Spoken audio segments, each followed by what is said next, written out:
روایت میں آیا کہ ثلاث یبلغن بالعبد رضوان اللہ، تین چیزیں ایسی ہیں جو تمہاری زندگی میں اگر زیادہ ہیں تو سمجھ لو کہ اللہ تعالیٰ تم سے راضی ہے، تم اللہ کی رضوان کو رکھتے ہو۔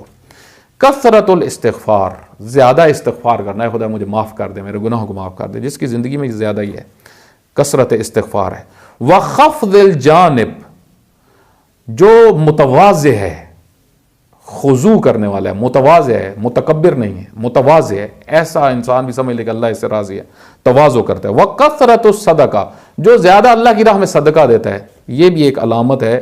یہ تین علامتیں ہیں، کثرت الاستغفار، وخفض الجانب، وکثرت الصدقہ، زیادہ استغفار کرنا اور خضوع رکھنا، تواضع رکھنا اللہ کے بندوں کے سامنے اور خود اللہ کی ذات کے سامنے، وکثرت الصدقہ، اور اللہ کی راہ میں زیادہ خرچ کرنا، یہ علامتیں ہوتی ہیں کہ اللہ آپ سے راضی ہے۔